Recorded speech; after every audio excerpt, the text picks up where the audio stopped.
one for Salt Lake City, Denver, and New York. The 1950s, the jet age, a time when the world opened up for everyday travelers. Airlines sprang up to cater for every market. Down to Boston, over to El Paso, into Chicago, out to Portland, Oregon. 9.5 hours from coast to coast. 4.5 hours from Jackson, Mississippi to Detroit, Michigan. North, south, east, west. There are 27 scheduled airlines. There are almost 600 airline stops. Every major city, every state in the 48, touched on by the unseen high roads of the sky. The easiest method of travel yet devised by man. Businessmen in particular travel the airline. Pre-war airline travel was sold as a luxury experience. Post-war flying was more about the comforts of home and exceptional customer service. It was about speed, convenience, and efficiency. Scenes of living room quiet and relaxation. The mood enhanced by lighting that can be changed from the pale pink of dawn through all the variations to the dark blue of night.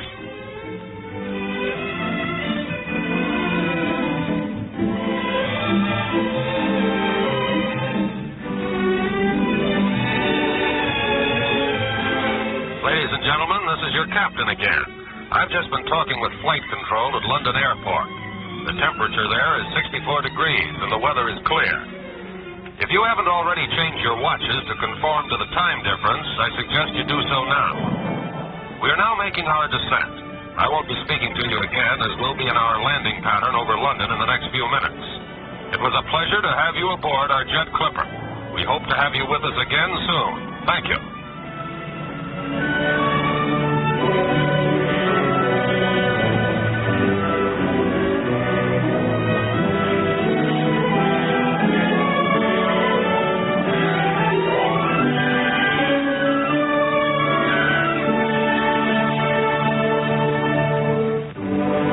To London, in the same time that it takes you to go and see a baseball doubleheader. New York to London in 6.5 magic hours. It all goes so fast now, and it's so comfortable that you feel as if you hadn't traveled at all. Many hours gained and no sleep lost.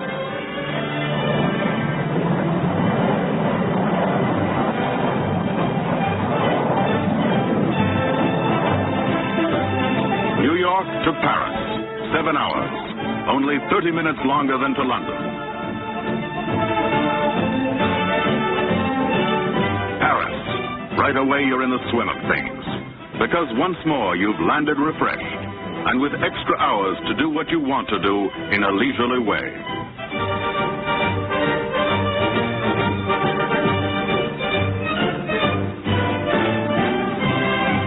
Experiences like these, which used to be rare events for the few or the few thousand, are becoming neighborly visits for the millions, because international air traffic, already increased fivefold during the last 12 years, now undergoes its greatest change.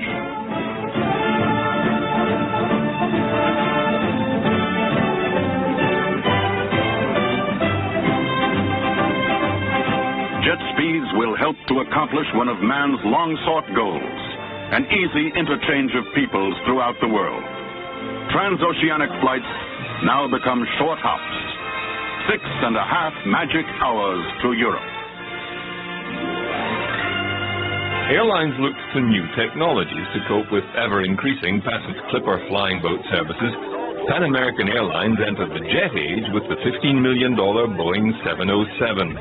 Its flight 001 from San Francisco circled the globe, taking passengers to cities like Tokyo, Delhi, Beirut, and London. The Boeing 707, which flew the New York to Paris route, was dubbed Clipper America, a nod to the great transatlantic flying boat. At Pan Am's request, Boeing modified its 5-seater cross configuration to seat 6 people, which brought down the cost per head and contributed to lower fares. The British Overseas Airways Corporation was competing with Pan Am from the other side of the Atlantic.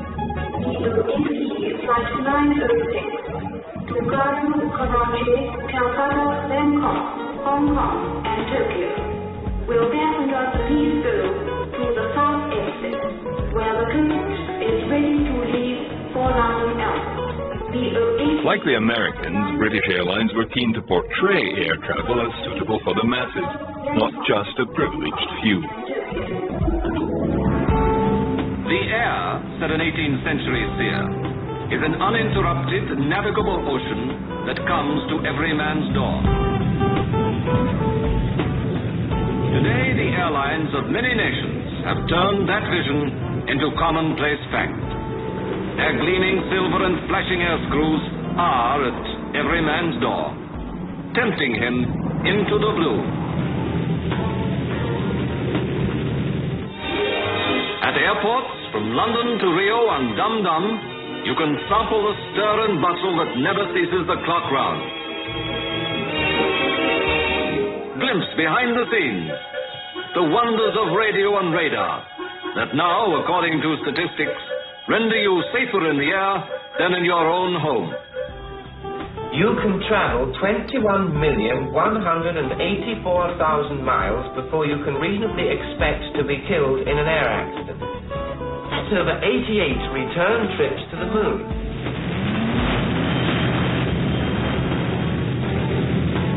And aloft, cruising in comfort at 10 or 20,000 feet, it's free meals, no tips, and the papers delivered to your chair. Jules Verne dreamed of circling the Earth in 80 days. Now you can do it in just about as many hours. And all the baggage you require to circumnavigate the globe is a toothbrush and a powder puff. To the United Kingdom, seeking by every means to increase her trade abroad, the swift onset of the air age presents a special challenge.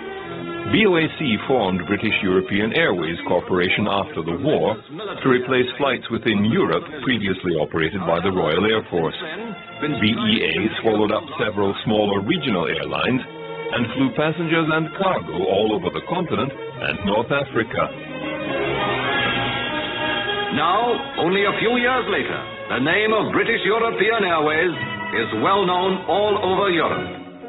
Under the management of Lord Douglas of Kirtleside, himself a celebrated airman, BEA's routes fan out from London to cover the continent from Scandinavia to Spain.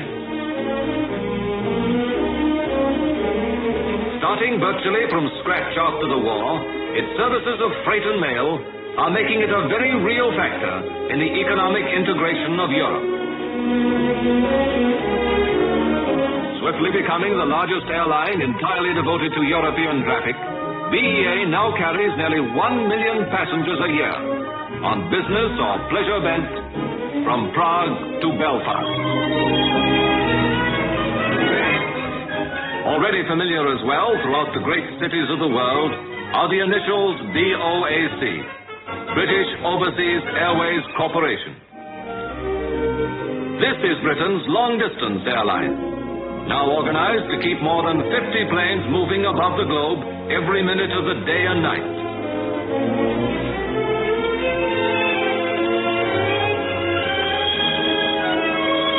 To BOAC's chairman, Sir Miles Thomas, falls the task of supervising nearly 200,000 miles of routes, many of which did not exist before the war. First, to fly the Atlantic regularly in both directions, BOAC captains now look down on the towers of New York as old familiar friends. Others skim the glittering Caribbean, courses set for the hard currency trade and tourism of the South American republics.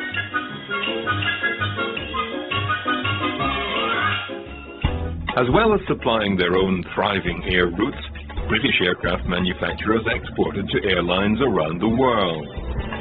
In 1957, the first Britannia airliner to be delivered from Bristol to an overseas operator was officially handed over to El Al, Israel Airlines. The Britannia flew direct from the Bristol Airplane Company's headquarters in Filton to Lod Airport in Israel. The aircraft, 4X AGA, was one of the long-range 310 series Britannias, a more advanced version of the earlier models operated on BOAC routes. The prototype long-range Britannia had made a short flight to Tel Aviv a couple of months earlier, as it amassed many flying hours en route, proving and test flights. An enthusiastic crowd greeted the new aeroplane. Following the formal handover ceremony, sightseers were allowed to look over the Britannia and admired its cushioned seats and fold-back chairs. Founded in 1948 when the State of Israel was established, El Al Airlines flew all over the world. After receiving the Britannia, the airline ran advertisements featuring a shrunken Atlantic Ocean with the tagline, "Starting December 23, the Atlantic will be 20% smaller," to promote its non-stop transatlantic flights. The ad ran only once, but proved very successful, with El Al tripling its sales in the following year.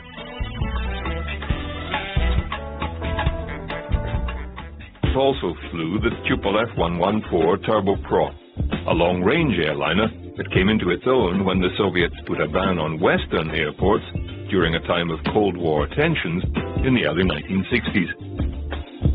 The Tu-114 was able to fly non-stop between Moscow and Havana, Cuba, a 7,000-mile journey. In January 1963, passengers returning to Moscow on the long-haul flight included cosmonaut Pavel Popovich, who had traveled to Cuba to be a guest at the 4th anniversary celebrations of the Cuban Revolution. With growing passenger demand in the 1960s due to falling ticket prices, the Soviet government invested more money in airport facilities. Proper waiting rooms were built to replace the primitive holding pens of the earlier era. By 1967, Aeroflot fares were competitive with railway fares, and the airline soon had the lion's share of the long-haul travel business. But Aeroflot continued to suffer from a Western perception that its service and safety standards were lower than those of its counterparts in the free world. When the Soviet Union collapsed in the early 1990s, Aeroflot safety standards did indeed plummet. However, in the intervening years, the airline has re-established its record and still operates from a number of countries around the world. German airline Lufthansa was another pre-war airline that flourished in the jet age. A new version of the airline resumed scheduled flights in 1955 and quickly established itself as an important European operation. It started with Lockheed Super Constellations and began jet services in 1960 using 4 Boeing 707s between Frankfurt and New York. East Germany also called its airline Lufthansa, but was forced to change the name to Interflug, as the West German Lufthansa was already in the air. Lufthansa was banned from flying into West Berlin throughout the communist years. The Danes also started their first passenger service in the 1950s, flying over the inhospitable reaches of the Arctic. Los Angeles, a milestone in the Pacific coast, its own gateway to Europe. Colonel Bernd Balken, veteran Arctic explorer, and his wife are among the distinguished passengers pioneering the polar route. First, 1,522 miles to Edmonton fueling stopover. Then on to Thule, Greenland via the North Pole. First commercial airliner to use the facilities of the strategic U.S. Air Force Base. Finally, Copenhagen. Scandinavian Airlines System's polar route became a popular choice for Los Angeles-based celebrities traveling to Europe. SAS also became the first airline to offer a round-the-world service over the North Pole in 1957. Over in Britain, Silver City Airways discovered a lucrative market, operating cross-channel flights to France for passengers and their cars. The air ferry was so successful that the company opened its own airport in Kent, called Ferryfield, in 1954. The fare was £4 per passenger and £25 per car. In its next 4 years of operation, the airline carried 500,000 passengers and 137,000 cars.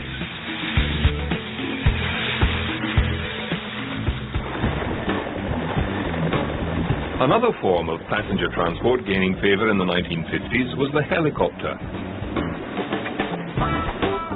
The earliest rotary aircraft were precarious machines, but their hovering capabilities made them attractive for military use.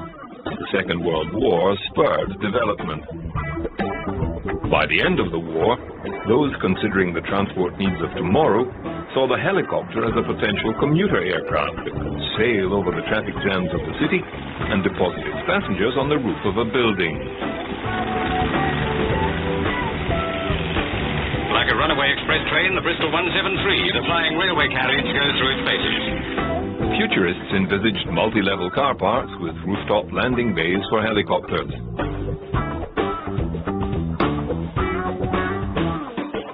Modern aviation has made great progress in recent years.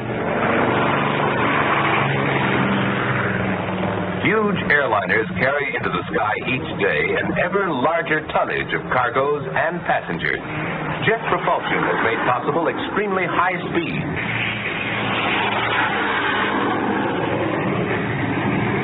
Yet, in one aspect, these aircraft have become more limited than before, since they need exceptionally long runways to take off and land. The need for an aircraft independent of huge airfields is being met today by the helicopter, which can land in any area big enough for its whirling rotor.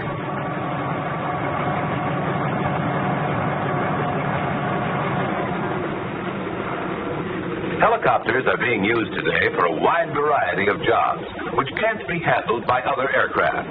In larger cities, they are delivering thousands of pounds of mail every day from outlying airports directly to the post office. These craft can carry some 400 pounds of mail on each trip, and in some cities, trips are made throughout the day at 20-minute intervals.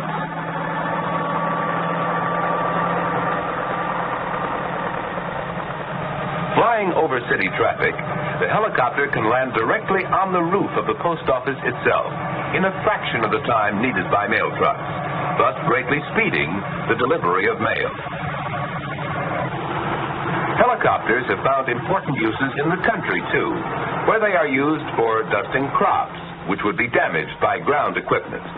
The helicopter's great maneuverability makes it possible to spread dust over every corner of the field, no matter how irregular it may be. The sharp downdraft of the whirling rotor causes dust to swirl among the plants, thus giving them a more thorough coating.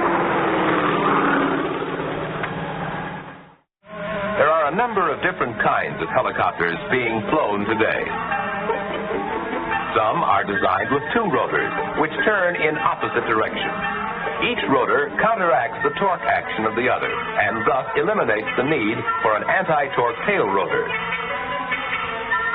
Twin-rotor helicopters have been built large enough to carry 16 persons, with a gross weight of more than 14,000 pounds. The jet helicopter, powered by tiny jet engines on the tips of the rotor blades, works much like a fireworks pinwheel. The jet engines are the only source of power. Jet helicopters are simpler in construction, lighter, and easier to operate than conventional helicopters, although fuel consumption is very high. The continued development of this and other types of helicopters, with their unprecedented freedom of movement and the wide range of uses to which they can be put, holds great promise for the future of transportation. Who could have predicted the vast changes which the development of the automobile and the truck have brought about in our society? The potentialities of the helicopter are just as great. Its versatility as a transportation vehicle may eventually play an important role in reshaping the pattern of our daily living.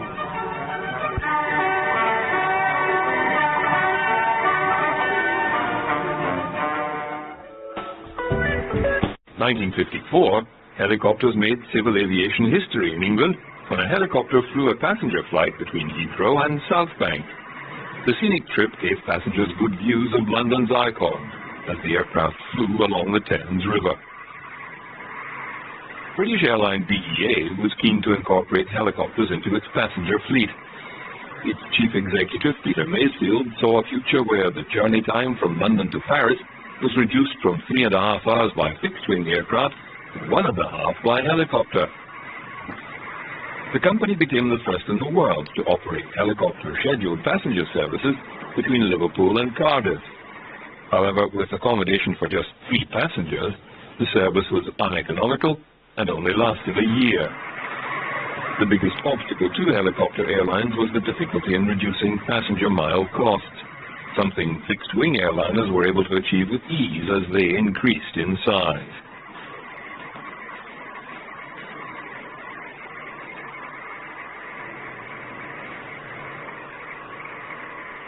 The 1950s also saw the United States establishing its first helicopter service in 1958. In New York City, the world's first scheduled passenger helicopter airline inaugurates new service with twin-rotor whirlybirds. The big ships carrying 15 passengers go into shuttle service between Manhattan and New York's outlying airports. For the air travelers, it offers a spectacular sightseeing ride from a tandem rotor flying banana. While taking a flight in a flying banana was a novelty for sightseers, the Sikorsky Aircraft Corporation still saw a market for commuter helicopters. The company pushed ahead with a 28-seat helicopter designed specifically for airline use to airline standards. The Sikorsky S-61L was powered by twin gas turbines and could fly on just one engine if necessary. If required to operate over water, the helicopter could be sealed to transform it into an amphibious aircraft. The S-61L quickly became one of Sikorsky's most popular helicopters and went into service as a passenger helicopter as well as a support aircraft for offshore oil rigs. A stripped-down version was used for aerial crane work. But helicopter airliners never achieved the popularity envisaged by early enthusiasts due to their high operating costs. Instead, the helicopter's flexibility saw it become an important tool for police, ambulance, firefighters, and news gatherers.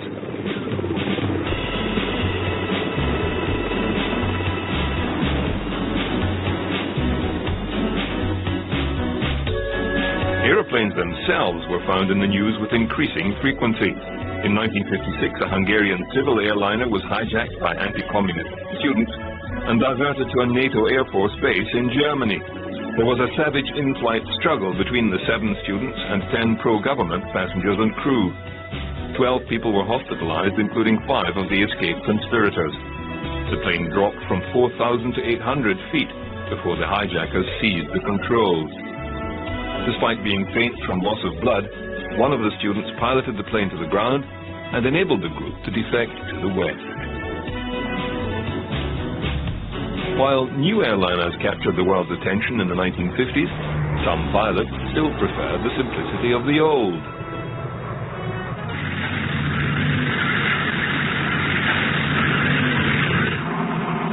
As the aviation business grew, so did the range of cargo. In 1952, a KLM flight from Burma carried a particularly unusual pair of passengers, a baby elephant and a hen. 2 years later, a flight to Korea contained a veritable Noah's Ark of livestock. The animals were part of a relief effort to aid Koreans made destitute by the war. However, the goats did not appear particularly happy to be making an overseas flight. Transocean Airlines, which operated the flight, specialized in flying difficult cargo into hard-to-reach places. The pilots were given cash to cover their expenses and get them out of sticky situations.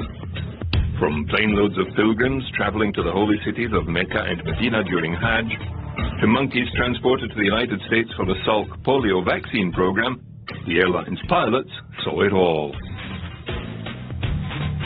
Transocean was an early version of today's budget airlines, but fell victim to enhanced safety regulations. And as airline travel expanded, safety became a paramount concern for governments around the world. A pillar of smoke rising from the rugged King Mountain area, only minutes flying time from San Francisco International Airport, marked the tragic end to an 8,600-mile flight from Australia. All aboard the luxury liner, 11 passengers and 8 crewmen, died when the plane splashed into the 2,000-foot level of the hillside and burned. A threat of forest fire added to the strain of working in this precipitous terrain. The huge increase in scheduled flights and passengers inevitably led to a rise in fatal accidents, and there was big pressure on governments to impose stringent safety regulations. The September 1954 crash of a Super Constellation, operated by Dutch airline KLM, brought home the risks of aviation. En route to New York from Amsterdam, the Flying Dutchman made a refueling stop at Ireland's Shannon Airport. Less than a minute after taking off again, the aircraft crashed into mudflats on the Shannon River, killing 28 of 56 people on board. The official investigation found that the captain failed to respond adequately to an unexpected gear re-extension and was unable to maintain altitude. There was also criticism of Shannon Tower, which did not realize an airplane had gone down until the navigator staggered into the airport covered in mud. On the fringe of a Munich airport lies the wreckage of an airliner, still smoldering from a crash in which 21 people were killed. Tragedy enough at any time. But in that plane were a group of young men who were almost the personal friends of millions. Manchester United, the finest soccer team Britain has produced since the war. And 7 of them died in the crash. On February the 6th, 1958, the football world was plunged into mourning when a charter plane crashed on its way from Belgrade to Manchester, killing most of the Manchester United football team. Conditions were deteriorating when the plane carrying the players, team officials, journalists and supporters landed in Munich to refuel. By the time they were ready to take off, a blizzard had set in. On a runway made treacherous by snow and ice, 2 attempts to take off were aborted. On the fateful third, the plane burst off the runway at high speed, skidded through a fence, crossed a road, and exploded. Included in the 21 people who lost their lives were 7 Man United players, the club secretary, trainer, and coach. Among the survivors were Bobby Charlton, Ray Wood, Harry Gregg, Bill Fowkes, a seriously injured Duncan Edwards, and manager Matt Busby, who was twice given the last rites. The Queen herself sent a message of condolence, saying she was deeply shocked. Even with Matt Busby still close to death, and Duncan Edwards fighting a losing battle, life had to go on. Just 13 days after the crash, United played again at home in a 5th-round FA Cup tie against Sheffield Wednesday. Playing on a tide of emotion, they won 3-0. 2 days later, Duncan Edwards lost his fight to survive, and the sadness of Munich was rekindled. With such alarming images beaming around the world, authorities were keen to emphasize the steps being taken to enhance aviation safety. We're flying on instruments. We're in the clouds. It's one of those nights that the birds aren't even walking. We have been cleared to make an instrument approach. We have been cleared to the outer marker. This point we call the outer marker is located approximately 5 miles from the end of the runway. A light flashes on the cockpit pen. At the same time, the ADF needle indicates the passage of the marker, and we also get an audio signal. At this point, the glide path is intercepted. The glide path is a sloping radio beacon down which the aircraft should make its descent to the runway, and is indicated by the horizontal needle. When the needle is centered, the aircraft is on the glide path. If the needle moves above center, the aircraft is low and must climb back to the path. If the needle is below center, we're high on the glide path. This is a big help in itself. But in addition to the ILS, the Instrument Landing System, we have GCA, that is Ground Control Approach, and that can give additional valuable assistance. Radar monitoring on localizer voice as you approach the outer marker. By means of this radar, the GCA controller sees the approaching plane as a bit of light moving on his scope and can direct it safely to the airport. When the flight has been directed to the approach course, it is turned over to the radar monitor for final approach. Radar to eastern, you're approaching the ILS course. Turn to a heading of 247, and I'm turning you over to the radar monitor for final approach. This is radar monitor. Etched right on the scope is both glide path and localizer, and any deviation can be detected and measured in feet. You are 4 miles from the end of the runway. 200 feet to the right, of course, but correcting nicely. Your glide path is good. You are 3 miles from the end of the runway. Your course is good. Glide path slightly low, but okay. You are 2 miles from the end of the runway. Your course is good. You're now approaching the middle marker. You're over the middle marker. approach lights should be coming into view. Approach lights in view. Thank you, GCA. That column of lights ahead shows the approach to the end of the airport runway. Each bar of light is 100 feet apart, and that ball of light traveling away from us at such a high rate of speed is leading us right to the approach end of the runway itself. The green lights mark the start of the runway, and the border lights on each side stretching out into the distance outline 1.5 miles of airstrip just waiting for us to land on. Diana Brown, a secretary from Buckinghamshire, becomes the first woman to volunteer as a live crash test dummy. With research showing that people were more likely to die from hitting the interior of a plane than in the crash itself, seat belts became an important focus of aviation safety. It was Seth H. Stoner, a Navy pilot during World War II, who invented the aeroplane seat belt to aid pilots taking off and landing on aircraft carriers. The idea spread to civilian aviation, and aircraft manufacturers carried out tests to measure the effectiveness of various configurations. Using human guinea pigs as well as crash test dummies in the testing gave manufacturers a better idea of how well their product would stand up in the event of a 100-mile-an-hour aircraft crash. In this case, the belts and seats do a good job absorbing the shock of the impact, and the company is able to put the prototype into production.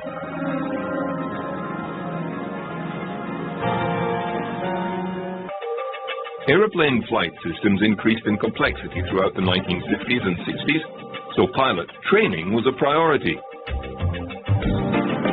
Flying was a highly competitive field, with many pilots coming to the job via the Air Force. But a private pilot's license with at least 100 hours of flight time was also well regarded. The selection process included IQ and psychological tests. Then the successful candidates underwent stringent training. Pilots needed a thorough understanding of automated systems, as well as the ability to think on their feet if one of the systems failed. Airlines discovered that lists of procedures were an effective way of drilling information into pilots and giving them something to focus on in high-pressure situations. Pilots needed specialized training for each type of airplane they flew, and the training was updated every year to ensure pilots were up to date with the newest technology. The introduction of flight simulators was a significant money saver, as it meant that trainees could learn in a safe environment without endangering themselves or the aircraft they were learning to fly. By readjusting his controls, the pilot puts the ship right in the groove. Ground control instruments keep exact track of the incoming plane's altitude and direction.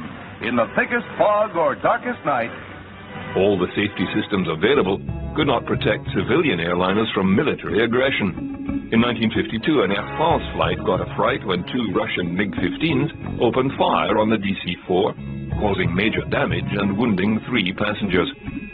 The aircraft was riddled with 89 bullets, but the pilot was able to shut down number 3 and 4 engines and make a safe emergency landing at Berlin-Tempelhof Airport. Russian authorities claimed the airliner had strayed off the West Berlin air corridor into its territory.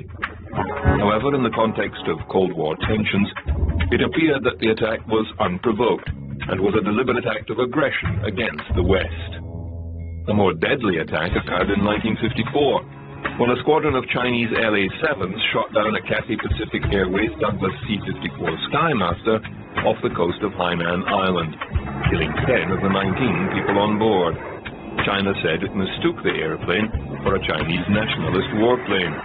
There was drama at the Pentagon after news that U.S. Navy planes had shot down 2 Chinese fighters. Admiral Felix Stumpf, CNC Pacific Fleet, told reporters his ships and planes were searching for survivors from the British Cathay Pacific Skyways airliner, which was murderously shot down by the Chinese on a routine flight Singapore to Hong Kong. 9 people killed. From his carriers Hornet and Philippine Sea, 2 planes were searching when 2 Chinese fighters attacked. U.S. defensive fire made short work of them. No American casualties. Later at the White House, President Eisenhower conferred with Mr. Dulles and the British ambassador. Firm answer to red barbarity.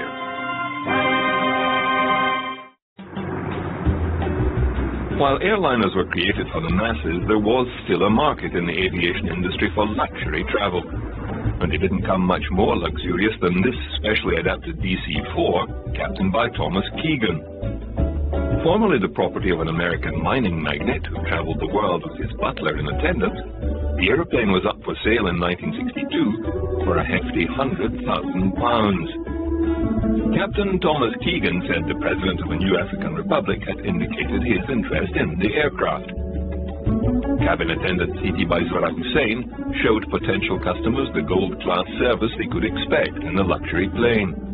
Its features included a shower room complete with gold fittings and an automatic radar system to warn of bad weather ahead. The lucky owner could also relax and enjoy a drink in Chippendale chairs beneath a chandelier. A rear bedroom could be converted into an office complete with a gold and ivory telephone. The whole aeroplane had sleeping accommodation for up to 16 people. Luxury travel also included aerial premieres, the ultimate publicity stunt. Flying London to New York carries the hope of a film treat. Bob Hope, that is, in person, bringing his new MGM comedy hit Bachelor in Paradise aboard. En route for the Broadway premiere, Bob will see fellow passengers entertained at a superjet preview, an in-flight showing while making the transatlantic run. Each seat has a featherweight headset and individual volume control. Bob himself enjoys rare relaxation. The preview, 35,000 feet above the ocean, draws this comment from Hope. It's one time I was sure there'd be no walkouts. Air travel in the golden age of airliners included both everyday passengers and the most famous people in the world. To London Airport, a champion returns home from Vienna and with something to smile about. For Johnny Leach has regained for Britain the World Table Tennis Singles Championship he won in 1949. With him are two more triumphant winners, Rosalind and Diane Rowe, the 17-year-old Middlesex twins, proud possessors of the women's doubles title. As Johnny Leach and the Rowe sisters join in a welcome revival of British sport. Well done. A Qantas V-Jet arrives in Sydney from Hong Kong, and on board is famous English actor, composer, playwright and author Noel Coward. And then off again, this time to board a plane for Melbourne. No newsreel of the 1950s or 60s was complete without shots of a glamorous star emerging from an aeroplane to greet throngs of newsmen gathered on the tarmac. Crowds of hysterical girls thronged to airports around the world to welcome the Beatles to their shores. The group sometimes flew EEA, and Ringo famously held a sign that said PLES next to the airline's insignia on at least one occasion. British star Claire Bloom, enigmatic Yul Brynner, the marvelous Marlene Dietrich, Hollywood legend Clark Gable, ballet dancer Margot Fonteyn,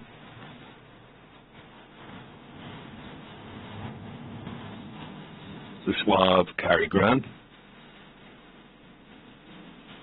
a young Julie Andrews returning from her first trip to America, Fred McMurray and his wife,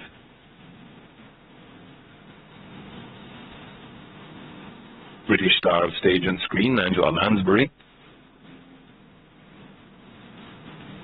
American good guy Gregory Peck,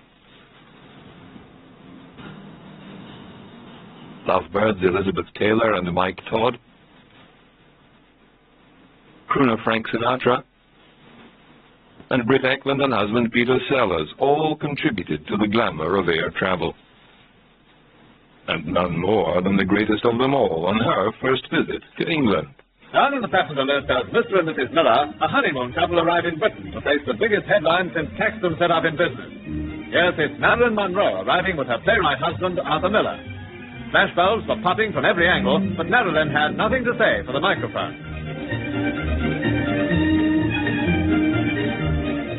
Making her first visit, Marilyn is to film with Sir Laurence Olivier, who, with his wife Vivian Lee, led the airport welcome for the girl who knocked the cricket headlines for 6. Soon there was so much pressure on London's Heathrow Airport that services expanded to Gatwick Airport, 46 kilometres south of the city. Queen Elizabeth II officially opened the new airport in 1958. I'm sure that this airport has a great future before it. I congratulate all those who by their labor, their planning and their skill have played a part in building it. And I wish good fortune to all those who will use it. The Association of Hollywood and Air Travel helped the airlines sell aspirational holidays. In 1953, a thaw started Sun Airlines, a vacation flight that took British holidaymakers from the dankness of an English autumn to the sun-filled paradise of France's Riviera. In just a few hours, passengers could leave behind their humdrum lives and fly direct to one of the most exciting regions on the planet. The promotional film highlighted the exciting activities on offer that included the Riviera's famous casinos, the cabarets showing France's best theater shows, and the opportunities for romance in an elegant setting.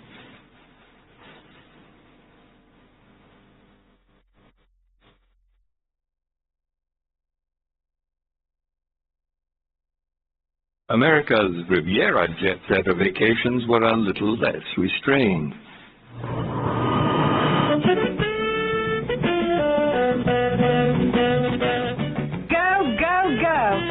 National Airlines Miami Go-Go Vacation. It's Miami at a go-go price. Low jet excursion fares, palatial oceanfront hotel. Now at reduced rates. Have yourself a go-go vacation at America's Riviera.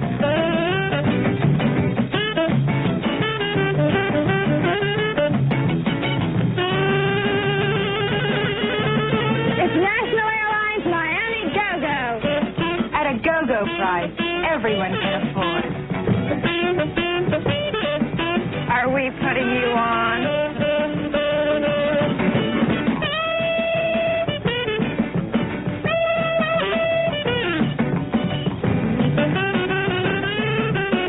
Jet with action on the sea. Coast to coast to coast.